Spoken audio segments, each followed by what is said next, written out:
मैं माननीय प्रधानमंत्री जी का शुक्रगुजार हूँ और मैं आज भी वो देश के नेता हैं, बड़े नेता हैं, लेकिन हमारी पार्टी के साथ और व्यक्तिगत रूप से हमारे साथ नाइंसाफ़ी हुई, इसलिए मैं भारत सरकार के कैबिनेट मंत्री से मैं त्याग पत्र देता हूँ। नमस्कार, मैं काजल कुमारी, आप देख रहे हैं ट्रेंडिंग न्यूज़ भारत। आइए आपको हम मिलवाते हैं वीआईपी पार्टी के युवा नेता शंकर चौधरी जी से। कुछ दिनों से नाराज चल रहे पशुपति पारस जी मंत्री पद से इस्तीफा दे दिए, आखिर क्यों? काजल जी, बहुत बहुत धन्यवाद ट्रेंडिंग न्यूज़ भारत का भी और ट्रेंडिंग न्यूज़ भारत के सभी दर्शकों का भी। जैसा कि आप देख रही हैं कि अभी बिहार की राजनीति में बहुत उथल पुथल मची हुई है और कहीं ना कहीं सीटों को लेकर और अपने पद को लेकर लोग बहुत ही ज़्यादा चिंतित हैं और इधर उधर भाग दौड़ कर रहे हैं। और जैसा कि आपने बोला कि पशुपति पारस जी के बारे में, जिन्होंने अभी हाल ही में आज के आज इस्तीफा दिया अपने पद से, केंद्रीय मंत्रिमंडल में वो शामिल थे, आज उन्होंने इस्तीफा दे दिया। ज़्यादातर मामलों में ये देखा गया है कि संतुष्ट न होने के कारण लोग इस्तीफा देते हैं, पर जहाँ तक आप देख पा रही होंगी और बिहार की जनता देख पा रही हैं, जान पा रही हैं कि पशुपति पारस जी जो है, उन्होंने एक अपनी पार्टी बनाई, उनके भतीजे चिराग पासवान ने एक अलग पार्टी बनाई और दोनों का निष्ठा और आस्था कहीं ना कहीं एनडीए में और नरेंद्र मोदी में था। अब बात यहाँ पे आती है कि आखिर ऐसा क्या कारण हुआ, ऐसा क्या आपस में तालमेल की त्रुटि हुई जिसके कारण से सीट बंटवारे में कहीं भी पशुपति पारस जी को नहीं रखा गया। आखिर इसका कारण क्या है, यह स्पष्ट अभी तक नहीं हो पाया और ना ही खुल के पशुपति पारस जी बोले हैं। बस उन्होंने सिर्फ इस्तीफा दिया है और मीडिया के सवालों को दरकिनार करते हुए उठकर चले गए। अब हम लोग कयास लगा सकते हैं कि इसके पीछे कारण क्या हो सकता है। जैसा कि आपने देखा कि रामविलास जी के मरने के बाद पार्टी दो भागों में बट गई और हर मौके पे हर मीडिया कर्मी के सामने, कैमरे के सामने चिराग पासवान बोलते नजर आए कि मैं मोदी का हनुमान हूँ और उन्होंने अपनी निष्ठा बरकरार रखी और विधानसभा में भी वो लड़े और नीतीश को अच्छा खासा डैमेज करते हुए एक अपना जन समर्थन हासिल किया। अभी बात ये आ रही है कि गार्जियन, चाचा और भतीजे की जो लड़ाई है, उसमें कहीं ना कहीं आप देखिए कि भतीजे को 5 सीट दिया गया और चाचा को एक भी नहीं दिया गया। तो चाचा को जो एक भी सीट ना मिलना और भतीजे को 5 सीट मिलना, और कहीं ना कहीं जो पांचों सीट जो मिला है उस पे उनके सिटिंग जो थे सांसद थे, वो सारे के सारे चिराग के तरफ ना होकर पशुपति जी के तरफ थे और अब वो पांचों के 5 सीट जो चिराग को मिला है और सिटिंग जो वहां पे सांसद थे वो इनके तरफ थे। तो अब देखना बहुत दिलचस्प होगा कि आगे की रणनीति क्या होती है चाचा और भतीजे की, और उसके बाद पशुपति पारस जी कहीं ना कहीं दरकिनार करे गए हैं, उनकी अनदेखी की गई है, तो उनका रणनीति क्या होता है, आगे का स्टेप क्या होता है, ये कहना बड़ा मुश्किल है। अब वो राजद के साथ जाते हैं या खुद इंडिपेंडेंट चुनाव लड़ते हैं या कुछ सीटों पे वो खुद अपना उम्मीदवार उतारते हैं, ये कहना भी बहुत मुश्किल होगा। तो इसके लिए हम लोग को कुछ रुकना पड़ेगा 1-2 दिन। बहुत जल्द कुछ कहना जल्दबाजी होगी, इसलिए मेरा कहना है कि कुछ 1-2 दिन के बाद सारी बातें स्पष्ट हो जाएंगी, क्लियर हो जाएंगी। शंकर जी, इस चुनाव में वीआईपी पार्टी को आप कहाँ देख रहे हैं? देखिए, वीआईपी पार्टी जो हमारी पार्टी है, जिसके सुप्रीमो मुकेश सहनी जी हैं, कहीं ना कहीं इस चुनाव में वो मुझे क्या जनता को भी नहीं दिख रहे हैं और कहीं ना कहीं हमारे नेता इस पे विचार विमर्श करें कि आगे की रणनीति क्या होगी और वो कैसे रणनीति को बनाकर इस चुनाव में अपने अस्तित्व को कायम रख सकते हैं, अपनी पार्टी को गरिमा और अस्तित्व को बचाए रख सकते हैं। अभी क्या है कि कहीं ना कहीं हमारे पार्टी के सुप्रीमो ने ये ऐलान किया था कि जो हमारे साथ आरक्षण के मुद्दे पर साथ होगा, हम उसी पार्टी से गठबंधन करेंगे।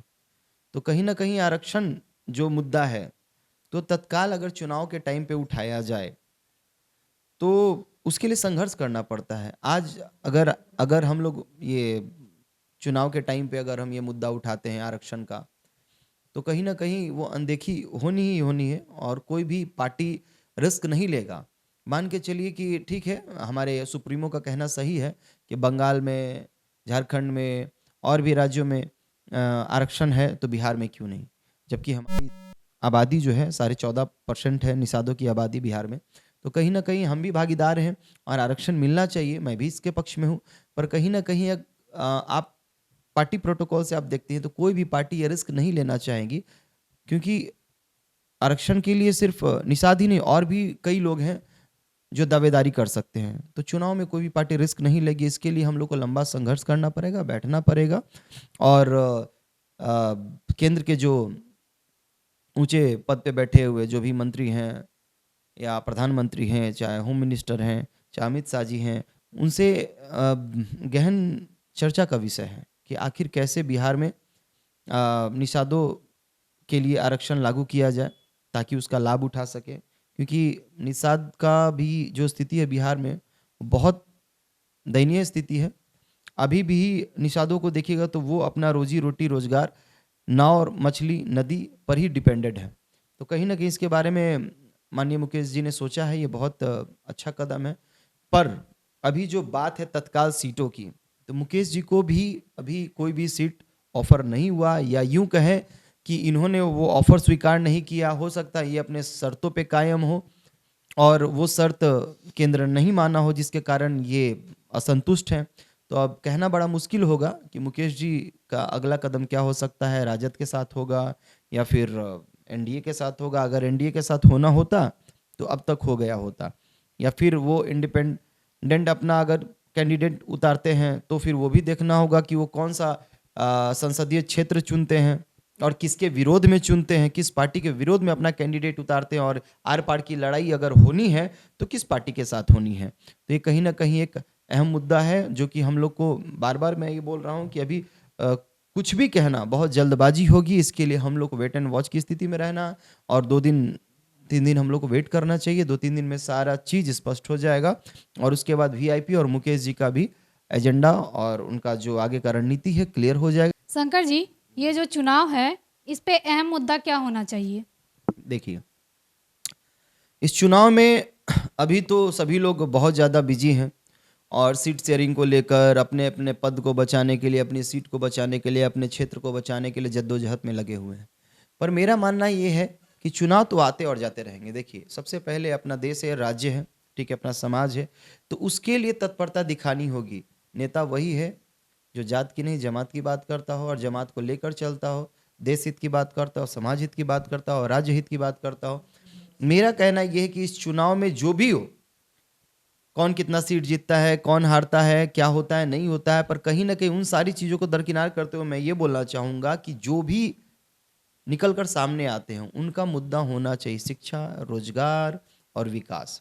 चूँकि बिहार बहुत लंबे समय से इस दंश को झेलता आया है कि अति पिछड़ा राज्य है और विकसित है, यहाँ पे रोजगार नहीं है, बहुत तरह की बातें हैं जो बिहार पे कहीं ना कहीं उठती रही हैं, उंगलियां उठती रही कि बिहार में ये नहीं है, वो नहीं है, अब इंडस्ट्रीज नहीं है, उद्योग नहीं है, नौकरी नहीं है, शिक्षा चरमराई हुई है। तो इन चीज़ों पे खास करके हम लोग को ध्यान देना है, आने वाली सरकार को ध्यान देना कि बिहार में विकास कैसे हो, शिक्षा का स्तर कैसे ऊंचा हो, और कहीं ना कहीं जो रोजगार है, अब बहुत हद तक बिहार में सुधार आया है, सड़कें सुधरी हैं, व्यवस्था सुधरा है, और मैं चाहूँगा कि जो पलायन की जो स्थिति है बिहार से वो बिल्कुल शून्य हो जाए, जीरो हो जाए। कहीं ना कहीं बिहार में उद्योग लगता है और कहीं ना कहीं इंडस्ट्रीज लगता है, तो हमारे जो मजदूर हैं या हमारे मजदूर के अंदर जो टैलेंट है, हमारे यहाँ के जो इंजीनियर हैं, जो भी, उनको बाहर जाने की ज़रूरत ना हो, वो बिहार में ही अपना व्यवसाय कर सके, उद्योग में काम कर सके, इंडस्ट्रीज़ में काम कर सके। तो इन चीज़ों पे हमें खासा ध्यान देना है कि हमारे बिहार के लोग बाहर ना जाएं, शिक्षा का स्तर बहुत ऊंचा हो। कहीं ना कहीं बिहार के बारे में कुछ गलत है तो बहुत अच्छा भी है आपने देखा होगा कि आईपीएस आईएएस का जो स्तर है बिहार बहुत सबसे ज़्यादा उसको देता है देश में। तो कहीं ना कहीं ये बहुत बड़ी बात है, सौभाग्य की बात है, बिहार को गौरवान्वित करता है। तो मैं चाहूँगा कि आने वाली सरकार शिक्षा, रोजगार और विकास पर पूरा ध्यान दे। उनका बस एक ही एजेंडा होना चाहिए, मुद्दा होना चाहिए कि भाई किसी तरह बिहार में विकास हो, शिक्षा हो, रोजगार हो और स्वास्थ्य। स्वास्थ्य जिस तरह से सड़कें अभी सुधरी हैं, हॉस्पिटल तक जाना आसान हो गया, नीतीश कुमार जी के नेतृत्व में बढ़िया काम हुआ है। मैं किन्हीं के प्रति मैंने काम के प्रति आभार व्यक्त कर रहा हूँ, किसी व्यक्ति विशेष के प्रति अपना आभार व्यक्त नहीं कर रहा हूँ। तो मेरा मानना है कि स्वास्थ्य के प्रति भी देखा जाए, स्वास्थ्य जितनी भी स्वास्थ्य सेवाएं हैं, पीएमसीएच हो गए, एम्स हो गए, उनको और बढ़िया सुविधाओं से लैस किया जाए ताकि दिल्ली और मुंबई और चेन्नई ना जाना पड़े। तो कहीं ना कहीं इन चीज़ों पे हमारे आने वाले सरकार को बहुत जोर शोर से ध्यान देना चाहिए। और मैं जनता से अपील करना चाहूँगा कि आने वाले इस चुनाव में आप कहीं ना कहीं जो भी आपके पास वोट के लिए आते हैं, जो वादा करते हैं, उनसे आप ये वादा लें कि बिहार में विकास करें, शिक्षा का स्तर ऊंचा करें, और उसके बाद स्वास्थ्य सुविधाओं को और अच्छा करें। तो मैं यही चाहूँगा कि इस चुनाव में मुद्दा विकास का होना चाहिए, शिक्षा का होना चाहिए, रोजगार का होना चाहिए और उसके बाद अपना स्वास्थ्य विभाग का होना चाहिए। तो मैं ज़्यादा क्या बोलूँ, मैं बस यही बोलना चाहता हूँ कि कहीं ना कहीं आने वाले चुनाव में यही मुद्दा होना चाहिए, हर सरकार की यही एजेंडा होना चाहिए। और कहीं ना कहीं हमारे जितने भी नेता हैं, मुझे उम्मीद है कि वो कहीं ना कहीं बिहार को बहुत आगे ले जाने में मददगार साबित होंगे। और इसी चंद बातों के साथ मैं पुनः ट्रेंडिंग न्यूज़ भारत को धन्यवाद देता हूं, और काजल जी आपको भी बहुत बहुत धन्यवाद देता हूं। और ट्रेंडिंग न्यूज़ भारत के जितने भी दर्शकगण हैं उनको भी शंकर चौधरी का नमस्कार, सलाम, आदाब और बहुत बहुत धन्यवाद।